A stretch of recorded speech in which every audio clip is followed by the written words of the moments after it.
નગરાથી આવવાનું થયું જાત્રામાં. એટલે આમ તો વર્ષોથી ચાલી આવતી પરંપરા એટલે પાંચોટિયાથી એ વાસણાભાઈનું અહીં આવવાનું થયું. અને એ શક્તિ સોનલ જ હોય. એમ કહે છે કોઈ જગદંબા છે ભગવતી એ વખતની એમને ત્યાં બાજોઠ રાખી ત્યાંથી વાસણાભાઈ અહીંયા એવા હોય એ ખરેખર પરંપરા ચારણોએ શરૂ રાખી છે એ વખતથી ભાદરવાના બીજા. તો કેમ છો મારા ભાઈઓ અને એની બહેનો? આજે આજ તમે મને આ વ્લોગમાં જુઓ છો, આશ્ચર્યચકિત થઈ જાશો. આશ્ચર્ય ન થતા આજે તો આપણે નિલેશે આવ્યો છે કેટલા દિવસ પછી. બહુ અમારા બે વચ્ચે કોન્ટ્રોવર્સી હાલતી હતી. એમાં આ સારો થઈ ગયો, આવ્યો મારા ઘરે. દગાબાજ હતો, રડતો આવ્યો. દગો દીએ ફ્રેન્ડ તો બધા રડી પડે. પણ ડોન્ટ વરી, આજે આપણે મસ્ત મજા આવવાની છે. કારણ કે આજે તૂટી ગયો છે અંદરથી 3-4 બાજુમાં. ભાઈ તો મમ્મી તો આજે આપણે જઈ રહ્યા છીએ આસોટા જાતર છે વાત્રા દાદાની, ને મજા આવવાની છે. તો ચાલો મોજ પડી જવાની છે. મેના રાણી છે ને આજે આપણે આંકવાના છે. તો મિત્રો હાઈવે પર ગાડી મેં લઈ લીધી છે ને નિલેશ રામ ભરોસે છે કે મારું શું થશે.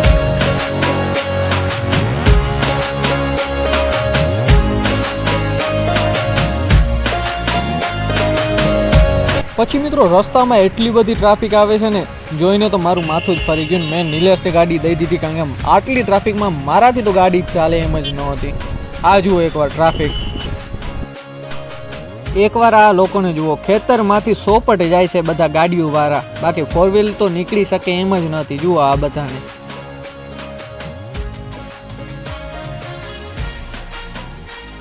તો ફાઇનલી મિત્રો આપણે આવી ગયા છીએ અને પાર્કિંગનું વિચારી રહ્યા છીએ ક્યાં પાર્કિંગ રાખી. હું તો પહેલી વાર બીજી વાર આવ્યો પણ મને યાદ નથી. મજા આવી જવાની છે. ચાલો પહોંચી તો આવ્યા છીએ. આજે બહુ ગળદી હેવી ડ્રાઈવ હતી. આપણે પહોંચ્યા ત્યારે લગભગ 11 જેવા થઈ ગયા હતા, 11 સાડા 11 જેવા. અને લોકોની ભીડ છે એ તમે જોઈ શકો છો. ભાઈ ગમે અહીંયા દોડ્યો ના છે. હું તો હજી ટ્રાફિકથી નફરત થઈ ગઈ છે. જાતરનો શુભારંભ થઈ ગયો છે ને તમે જોઈ શકો છો કે ભક્તોનો કેટલો ઘોડાપુર આવ્યો છે. પછી મિત્રો આપણે પહેલી વખત વાત્રા દાદાનું મંદિર જોયું અને ભક્તોની એટલી બધી લાઈન હતી ને કે પહેલી વખત તો આપણે દર્શન જ ન કરી શક્યા ત્યાં. મિત્રો જ્યાં જોઈએ ત્યાં માણસો જ માણસો છે ને ગરમી એટલી છે ને. કાળો પડી ગયો રે. હા ભાઈ તું ધોરો ક્યારે આવે? તો ગજબ બેઇજ્જતી હે. પછી જોરદાર ચારણી પારંપરિક છાપકી રાસ રમત રમાય છે અને જોઈને મોજ પડી જાય છે.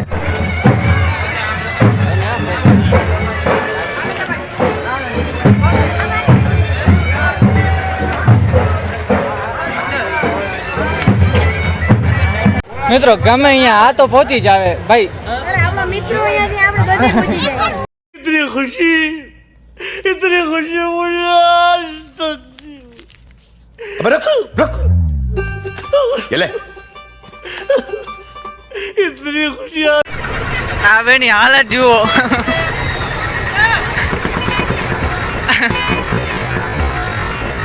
तुम्हें शर्म है कुछ शर्म आया है तुम्हें शर्म है? ખરેખર મિત્રો બહુ તડકો છે પણ આને તોય માવો મૂકવો નથી.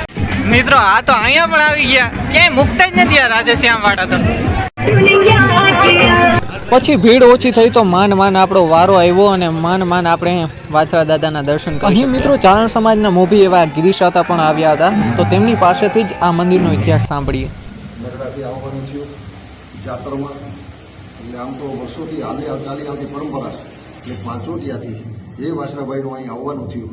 અને એ શક્તિ સોનલ જ હોય. એમ કહે છે કોઈ જગદંબા છે ભગવતી એ વખતની એમને ત્યાં બાજોઠ રાખી ત્યાંથી વાસણાભાઈ અહીંયા એવા હોય એ ખરેખર પરંપરા ચારણોએ શરૂ રાખી છે. એ વખતથી ભાદરવાના બીજા સોમવારે જાતર થાય છે. ચારણો તો ખરા પણ ચારણેતર સહિત અન્ય વર્ણ પણ બધા આવી અને ખૂબ જાતરને મનાવે છે, નિવેદને મનાવે છે.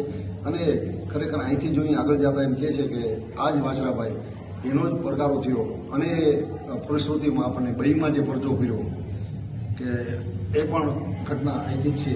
મૂળ સ્વરૂપ આસોટાથી જુંગીવાળા કહેવાય.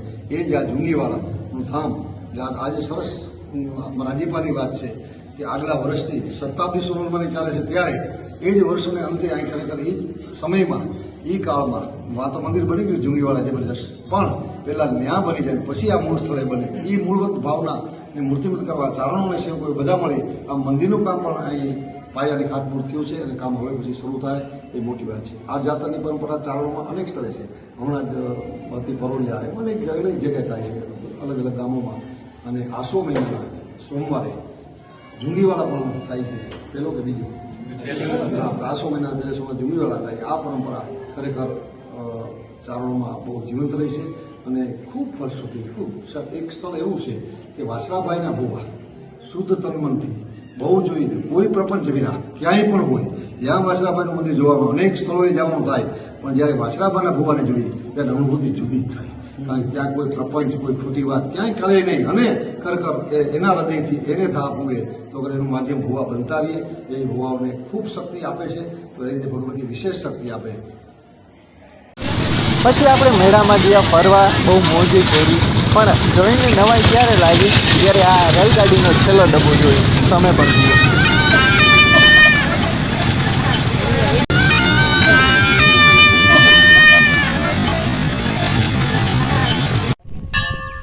તો ફાઇનલી મિત્રો આપણે આવી ગયા છીએ જુંગીવારા ધામ.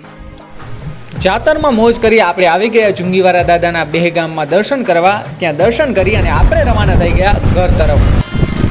તો ફાઇનલી મિત્રો આપણે આવી ગયા છીએ ધ લિયો મિડવે. આ નવરાત્રિની જોરદાર તૈયારીઓ ચાલી રહી છે. 27, 28 ને 29 આવી જજો ધ લિયો મિડવે હોટલે. આપણા વેઇટર આવી ગયા છે ભાઈ. મિત્રો પેટમાં ચૂહા કૂદમ કૂદ કરતા હતા તો આપણે મંગાવી લીધી ભેળ અને પછી ખાઈને ઘર ભેગા રવાના થઈ ગયા. જો બ્લોગ પસંદ આવ્યો તો લાઈક કરી દેજો. ચેનલ પર પહેલી વાર આવ્યા હોય તો સબસ્ક્રાઈબ કરી દેજો. મળીએ એક નવા બ્લોગમાં. જય શ્રી કૃષ્ણ.